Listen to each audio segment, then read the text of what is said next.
food estate Kementerian Pertahanan di Kalimantan Tengah. Baru-baru ini proyek itu dapat anggaran 54 miliar untuk menanam jagung. Tapi anehnya tanahnya diambil dari tempat lain pakai polybag. Jadi jagungnya tumbuh dari tanah lain yang ada di polybag. Gimana tanggapan Bapak tentang food estate yang pakai polybag ini? Kira-kira apakah proyek ini akan membawa keuntungan juga bagi petani? Silakan. Ya, coba lihat petani di Gorontalo, bisa nanam singkong tanpa perlu polybag, bisa nanam jagung tanpa perlu polybag. Kenapa? Karena lahannya sudah cocok, siap untuk dikerjakan. Dan bayangkan bila dana seperti itu justru dipakai untuk menyiapkan pupuk bagi para petani daripada diberikan kepada food estate yang dalam prakteknya dikelola korporasi yang ujungnya lingkar-lingkar itu terus yang pada dapat proyek. Nah, ini yang kami ingin ubah. Karena itu kenapa ke depan kami lebih mendorong kontrak farming daripada food estate. Apa kontrak farming itu? Kontrak pembelian hasil panen. Jadi, dan ini sudah kami kerjakan. Jadi Bapak petani Ibu sekalian, kami di Jakarta itu membuat sebuah kerjasama dengan kelompok-kelompok tani agar produk pertanian mereka kami beli. Lalu ada kontraknya selama 5 tahun dan disepakati harganya. Ada plafon bawah, ada harga bawah dan plafon atas. Sehingga petani punya kepastian pada saat mereka berproduksi. Dan bagi kami ada kepastian juga untuk bisa mendapatkan dengan harga yang aman. Nah, pola seperti ini yang kita akan lakukan, bukan dengan pola food estate yang dalam kenyataannya membuka lahan baru, punya dampak lingkungan, sementara bibit yang ditanam tidak bisa tumbuh, uang negara dialokasikan dan tidak kembali dengan optimal. Jadi kami percaya dengan pola kontrak farming ini insya Allah bisa kita lakukan juga di Gorontalo, sehingga petani di Gorontalo punya rasa tenang atas produk pertanian. Gitu. Pak, ada pertanyaan selanjutnya nih Pak. Saya mau menanya soal yang masih hangat dari debat semalam, boleh kan? Masih debat semalam juga ya? Ada capres Pak yang bilang yang lemah akan ditindas seperti di Gaza. Pas dengar itu banyak yang kurang cocok Pak. Saya lihat itu di media sosial banyak sekali yang merasa kurang cocok dengan kalimat itu Pak. Gimana tanggapan Bapak? Gini, ini bukan soal lemah. Palestina itu adalah sebuah tempat di mana di situ ada politik apartheid, di situ ada pendudukan, di situ ada penindasan. Jadi ini yang harus kita perjuangkan. Dan kalau dikatakan Gaza itu lemah, tidak. Gaza itu hebat, tangguh. Kalau tidak bisa bertahan seperti sekarang ini. Siapa bilang ini lemah? Tidak bisa dimasuki sampai sekarang. Mereka memiliki daya tahan, daya juang yang membuat dunia itu terheran-heran. Di situ kita ditunjukkan bagaimana kekuatan fisik militer dikalahkan dengan kekuatan semangat jihad yang luar biasa. Itu di Gaza. Jadi jangan pernah mengatakan Gaza itu lemah, Gaza itu kuat, Gaza itu tangguh. Dan yang terjadi di sana adalah sebuah praktek penindasan, praktek apartheid, praktek pendudukan. Dan itu yang harus kita perjuangkan. Jadi saya tidak sependapat kalau dikatakan Gaza itu lemah. Justru dunia belajar dari ketangguhan masyarakat Gaza, bertahan dan berjuang selama puluhan tahun seperti yang kita saksikan sekarang ini. Itu. Oke, itu dia tadi jawaban dari Pak Anies. Anies, saya ini dari tadi salah fokus nih Pak. Bukan ke Bapak, tapi ke bajunya nih Pak. Boleh Pak cerita sedikit soal bajunya nih Pak? Spill.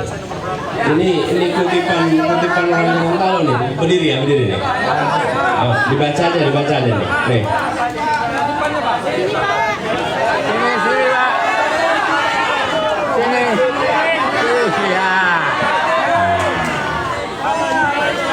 Ini, kebaca. Tanpa cinta, kecerdasan itu berbahaya. Tanpa kecerdasan, cinta itu tidak cukup. Jadi cerdas dan cinta itu kombinasi yang dahsyat untuk kita punya ikatannya. Ini kutipan dari B.J. Habibie. Ada yang tidak lengkap ya? Apa itu? Tidak punya cinta tapi cerdas. Kalau boleh punya dua-duanya dah. Punya cinta dan punya cerdas. Amin. Dari tadi pas Bapak ngomong sih salah fokus Pak ke situ. Keren banget kata-katanya Pak. Dan ini bikinan dari Ciki namanya. Ciki itu nanti teman-teman bisa Google. Dia memproduksi jaket, rompi, kaos dengan pesan-pesan seperti ini. Ciki Fauzi, anaknya Kang Fauzi. Beri tepuk tangan dulu yang meriah untuk Pak Anies. Nah, bapak-bapak ibu-ibu pasti udah gak sabar kan? Pengen nanya langsung, pengen langsung dengar jawaban dari Pak Anies di atas panggung. Ya, kita langsung masuk saja ke segmen 3. Tanyain Anies.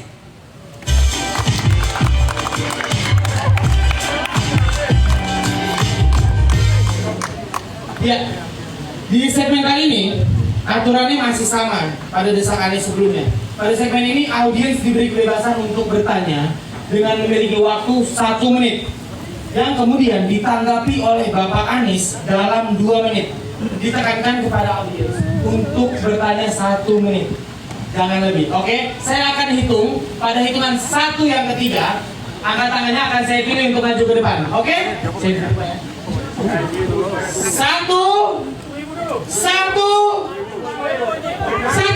Ya, kakak ini.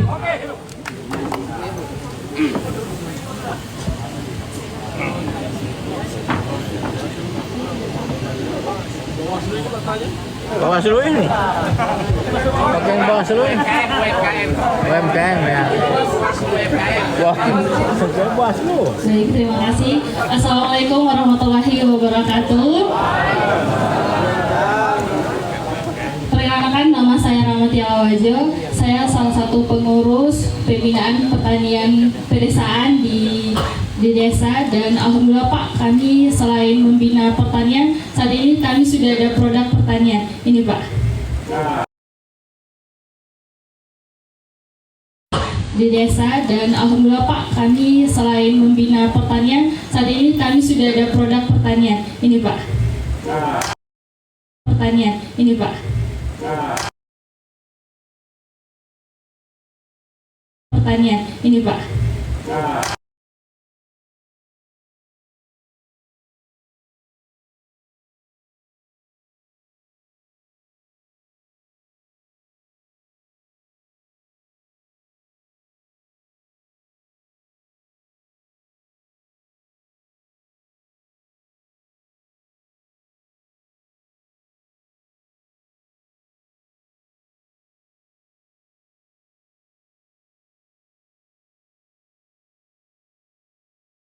Biasanya?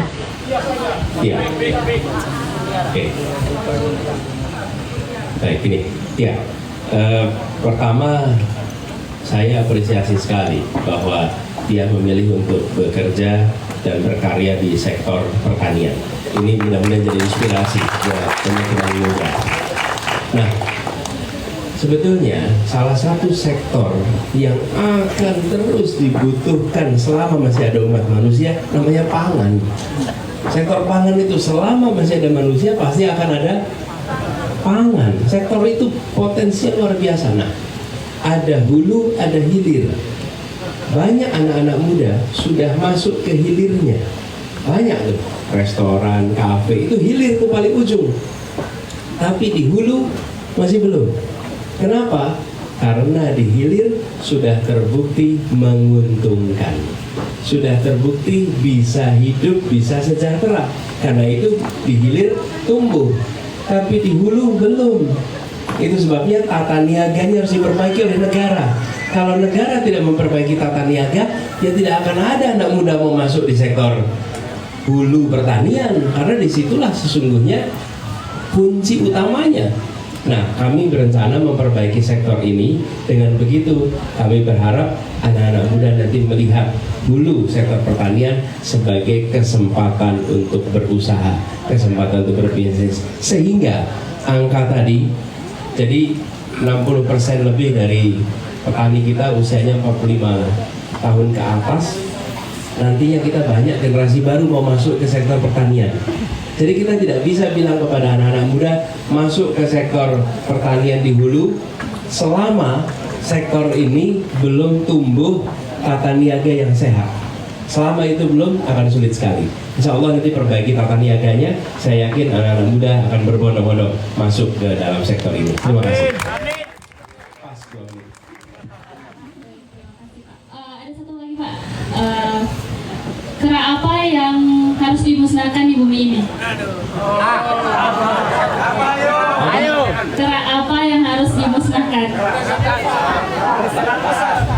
Keraguan memilih Pak Anies.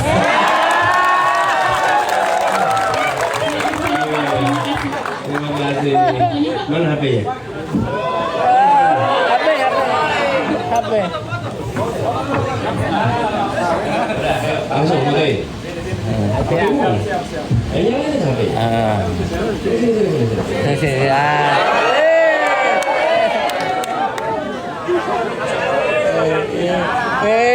Mantap.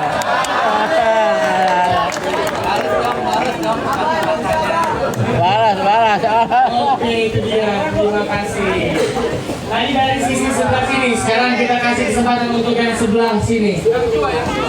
Dalam hitungan 1 yang ketiga ya. Dulu Pak, sabar dulu Pak. Oke, hitungan 1 yang ketiga. Sabar dulu Pak. 1.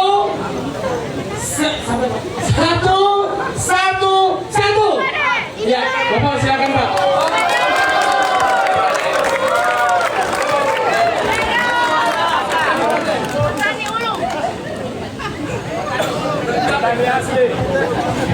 Tenang saja Pak Anies, kami sudah ada di sini.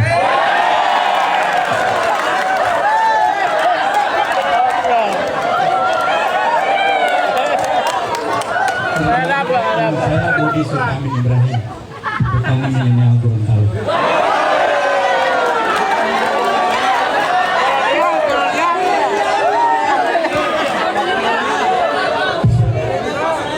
Permasalahan yang sering kami hadapi di Gorontalo Pak, di saat panen raya, masuk panen raya, pemerintah selalu mendatangkan impor beras. Untuk itu bagaimana kiat Pak Anies untuk menangani impor beras di saat Bapak insya Allah terpilih nanti. Begitu juga Pak yang selalu kami rasakan di saat pengolahan kami sulit untuk mendapatkan solar.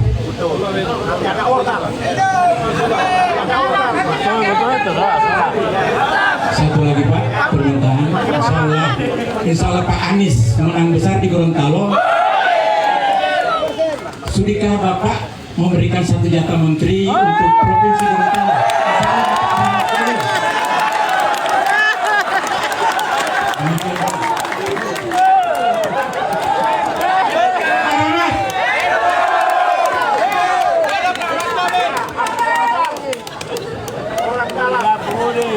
Pak Budi nggak mau jadi menteri? Saya mau jadi petani saja Pak. Ya, begini. Ya.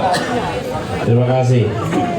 Ini salah satu problem yang dikeluhkan.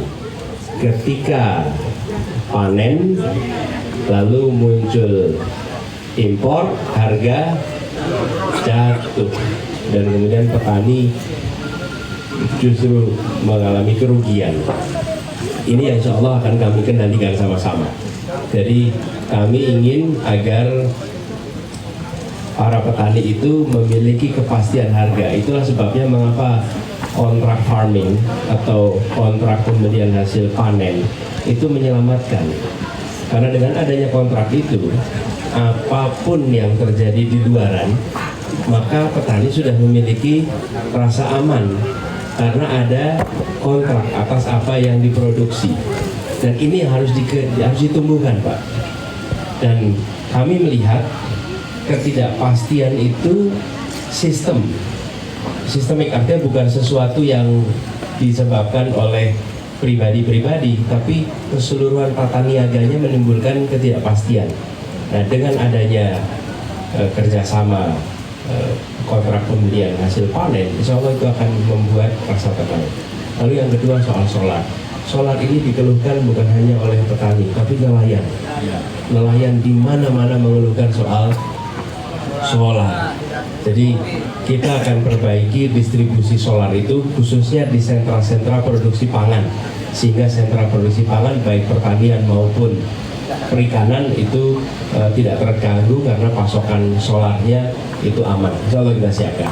Dan soal aspirasi dari Gorontalo, ya insya Allah siap. Ya. Terima kasih. Mohon izin foto. Terima kasih Mbak Beli. Foto. Yuk Mbak Beli, mana HP-nya Mbak Beli? Ah, belum. Jangan HP. Oke, berdiri aja, berdiri. Anda berdiri, yang mau saya berdiri. Nah, gini, yuk. Ya. Satu. Tenang saja. Boleh. Ya, boleh. Presiden boleh, presiden.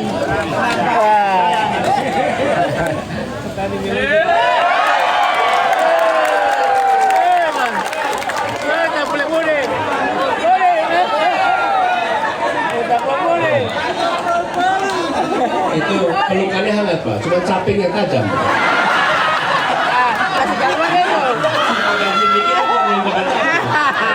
Saya pernah mengalami. Suatu ketika saya bertemu dengan orang yang pakai helm, tapi dia tidak sadar kalau pakai helm. Jadi dia menyeruduk dan peluk saya, itu benturan di kepala. Masya Allah. Ini kalau lagi pakai helm nggak ingat pakai helm kan? Wah itu, lain kali saya harus pakai helm juga nanti. Ya. Masih ada yang mau nanya nggak? Masih ada yang mau nanya? Oke, tadi sebelah sini udah. Sekarang kita kasih kesempatan dulu buat yang di sebelah sini. Ya, di hitungan yang ketiga ya. Satu.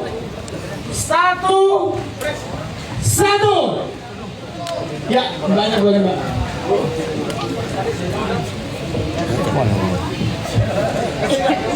Gender ya.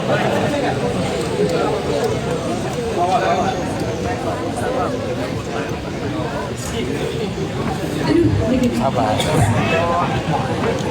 Assalamualaikum warahmatullahi wabarakatuh, Abah.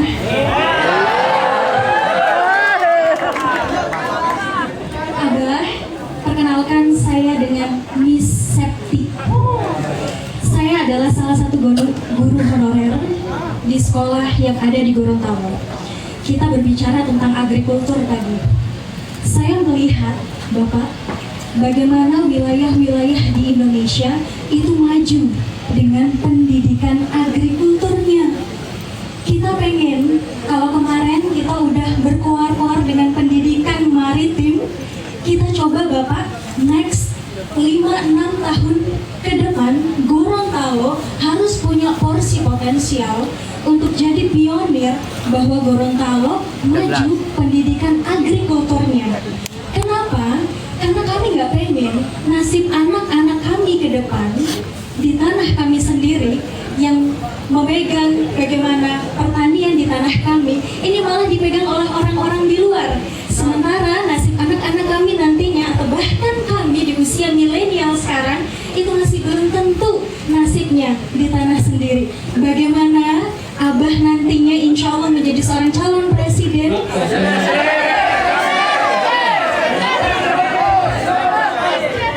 Abah, Gorontalo harus menjadi wilayah pendidikan agrikultur pioneering di Indonesia. Bagaimana Abah? This is a great idea. Nah, ya, ini idenya bagus sekali. Jadi dengan adanya kemajuan ilmu pengetahuan di bidang agro, istilah kami agro maritim. Jadi Indonesia ini kepulauan, ada satu aspek adalah kegiatan pertanian, satu aspek kegiatan perikanan. Dua-duanya itu sama-sama di kepulauan ini perlu pendidikan. Dan tadi menarik sekali, ilmu pengetahuan terbaru di bidang ini sangat diperlukan supaya peningkatan nilai tambah itu terjadi. Kalau kita hanya meneruskan apa yang sudah dikerjakan oleh generasi-generasi sebelumnya, baik-baik saja. Tapi banyak proses yang bisa dikerjakan lebih efisien, bisa lebih efektif, dan harapannya nanti nilai tambah itu lebih besar lagi. Nilai tambah itu apa sih? Nilai tambah itu begini. Ketika kita memproduksi misalnya jagung hanya sebatas jagung saja dan tidak ditingkatkan menjadi hasil olahan, maka pendapatan yang diterima ya sebatas timbangan jagungnya. Tapi kalau dia sudah bisa diolah, maka akan mendapatkan pendapatan lebih tinggi lagi. Lalu soal pengolahannya, ketika kita menanam jagung dengan cara yang tradisional, dengan menanam jagung dengan ilmu yang terbaru, maka kita akan bisa mempercepat proses penanamannya, mempercepat proses panennya, memanfaatkan teknologi, dan itu membutuhkan ilmu. Jadi Bu Guru Miss Septi, Bu Guru Septi, terima kasih. Idenya bagus sekali. Insya Allah kita inkorporasi dan mudah-mudahan nanti Gorontalo menjadi agropolitan yang punya sekolah agro ya. Terima kasih. Amin. Potong. Satu. Ya.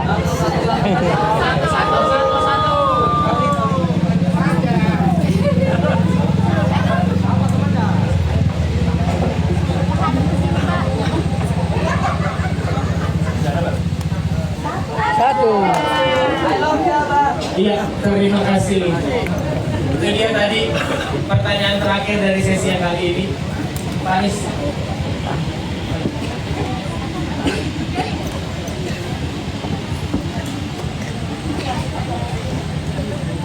Ini salah satunya adalah hub komunitas petani kota dan sekolah. Jadi bagian dari pembangunan yang kita harapkan adalah riset pertanian jagung dan kokoa.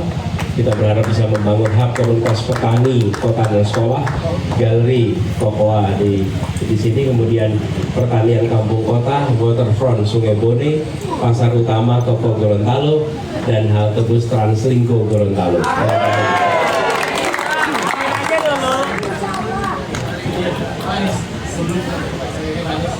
Adrian, ya. Saya ingin mengajak Bapak untuk melihat ke belakang. Betapa indahnya Gorontalo, Pak. Ya. Betapa indahnya Gorontalo, tapi petani-petani di sini masih kesulitan menjalani hidup. Jadi harapannya, Ya. Saya mendengarkan. harapannya semoga ada perubahan di Gorontalo ini, Pak. Semoga petani-petani ini menjadi makmur. Jadi, betul. Tadi ketika saya sampai ke sini, Pak, ini salah satu latar belakang Desak Anies yang terbaik yang pernah saya lihat. Karena ini bukan visual yang dicetak, ya, ini backgroundnya luar biasa. Dia menggambarkan kayak kalau kita harus melakukan begini. Apa itu perubahan? Kalau boleh saya sampaikan, perubahan itu adalah ikhtiar kita mengubah harapan jadi kenyataan. Kita punya harapan, tapi harapan itu tinggal harapan. Bila kita tidak bekerja untuk membuat harapan itu jadi kenyataan. Nah, kita ingin agar para petani di Gorontalo bisa menjadi petani yang mampu menabung. Mampu menabung. Saya sampaikan, ukurannya apa sih berhasil itu? Bila petani bisa menabung. Selama petani belum bisa menabung, berarti petani belum sejahtera. Apalagi petaninya tekor lagi. Betul tidak? Terjebak hutang A, B, C, D, F, G. Ketika mereka panen, hasilnya dipakai untuk membayar hutang. Ya, dan itulah yang terjadi di mana-mana. Jadi kami ingin melakukan perubahan itu. Tata niaga ingin kita seriusi, dan harapannya nanti dari Gorontalo kita bisa punya contoh sebuah kawasan pertanian yang memiliki produktivitas yang tinggi, kesejahteraan petani yang tinggi, anak muda yang mau menjadi petani, sekolah pertanian yang maju, ekosistem kota pertanian yang menopang, dan Gorontalo bisa jadi contoh untuk Indonesia. Insya Allah. Ya, itu dia Pak. Beri tepuk tangan dulu yang meriah untuk Bapak Anies Baswedan. Tepuk tangan ini menjadi penanda berakhirnya acara Desak Anies ke-13 di Gorontalo. Halo Bapak, Ibu. Doakan, insya Allah perubahan bisa terjadi. Dan insya Allah perubahan membawa kebermanfaatan bagi seluruh rakyat Indonesia. Dan doakan ini bukan menjadi kunjungan yang terakhir ke Gorontalo. Insya Allah nanti datang lagi ke Gorontalo. Terima kasih. Assalamualaikum warahmatullahi wabarakatuh.